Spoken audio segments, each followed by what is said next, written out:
Hello जी, hello solid state for JEE NEET CUET boards.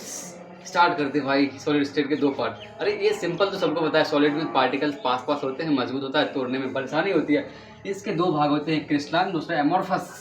अब दोनों में कैसे हम डिफ्रेंशिएट करेंगे वो जानने का प्रयास करते हैं। देखो, जो क्रिस्टलाइन होता है ना, लॉन्ग और रेंज होता है, यानी लंबे रेंज तक वो सेम सिमेट्री को फॉलो करता है। लेकिन ये एमोर्फस शॉर्ट रेंज होता है, रेगुलर एंड पीरियोडिक होता है ये, एंड ये डिसऑर्डर होता है। ये शार्प मेल्टिंग होता है। मान लो अगर 0 पे अगर ये मेल्ट कर रहा है ना, तो ये 0 से 10 तक मेल्ट कर रहा होगा, यानी कि एक रेंज में ये मेल्ट कर रहा होता है ना। ये एन आइसोट्रॉपिक होता है, ये आइसोट्रॉपिक होता है, राइट।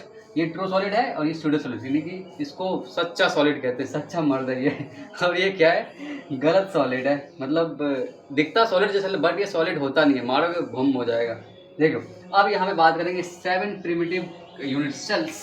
यहाँ पे ध्यान देना है, क्यूब है एक, हमने एक क्यूब बना रखा है, और क्यूब को इधर उधर करके ना ये 7 नाम बनाए गए हैं ऊपर से नीचे तक। मान लो एक इंसान के 7 संतान हैं, अलग अलग नाम देंगे तभी तो पहचान पाएंगे। भाई राम आ जाओ, श्याम आ जाओ, घनश्याम, लक्ष्मण, सब आ जाओ, है ना। तो देखो, ये एक साइड है क्यूब का, इसको नाम ए देते हैं भाई, ये नाम नंबर 1। इसको नाम बी, इसको नाम सी दिया। सेम ये एंगल बनाया ना, इसको अल्फा नाम दिया, बीटा नाम दिया, इसको गामा नाम दिया।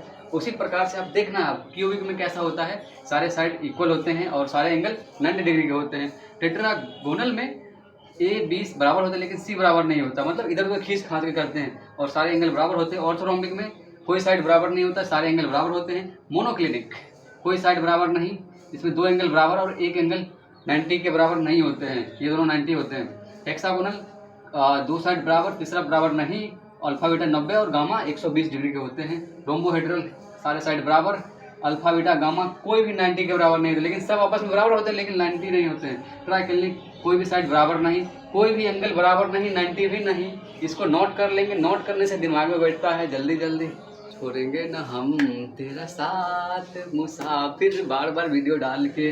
Contribution of simple cubic, face centre cubic and body centre cubic. देखो, सिंपल क्यूबिक मतलब क्या हुआ कि जो भी वो बॉल होगा ना, उसके वर्टाइसेस पे होंगे। कितने वर्टाइसेस होते हैं भाई? 4 4 8, और हर एक का कॉन्ट्रीब्यूशन कितना होता है? 1/8।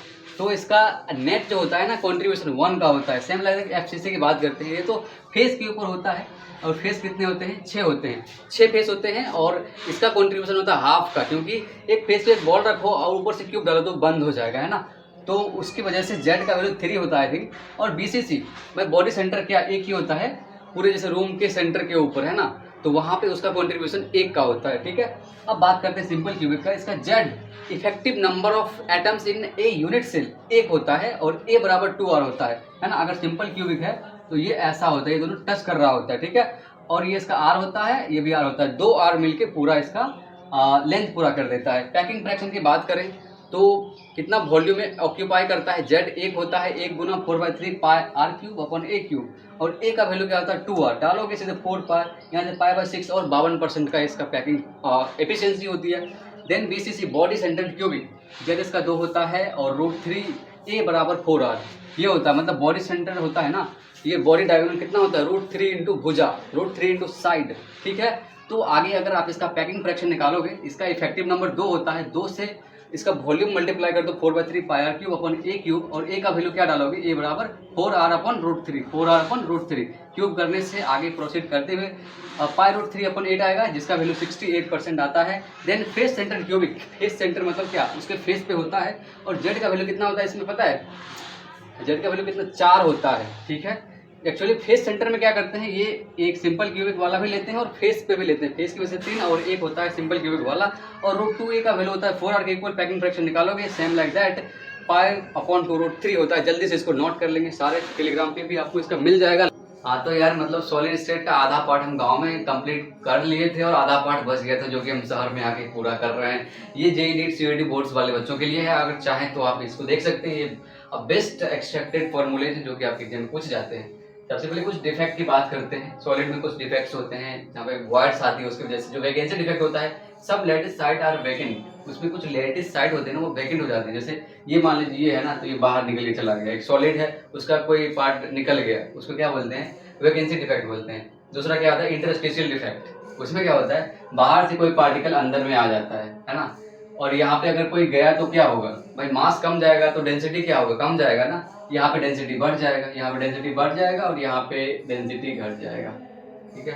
देन आती है बात ये वैकेंसी और इंटरस्टिशियल हो गया। फ्रैंकल डिफेक्ट की बात करते हैं।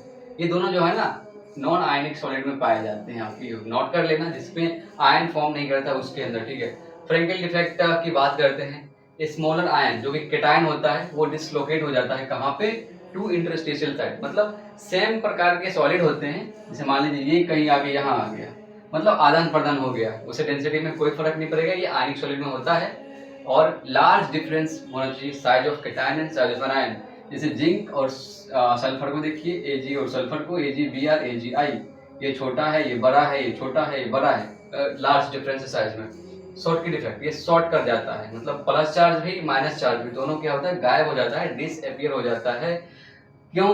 इलेक्ट्रिकल न्यूट्रलिटी को मेंटेन करने के लिए, जिससे की वजह से डेंसिटी कम जाती है। ये सिमिलर साइज ऑफ इसमें आयंस में होते हैं जो कि बने होते हैं एक कंपाउंड। और जैसे NaCl, KCl, CHCl, AgBr इसके एग्जाम्पल है।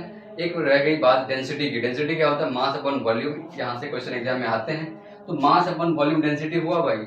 और क्या जानते हैं? मास अपॉन मोलर मास क्या होता है? Number of particle by Avogadro number.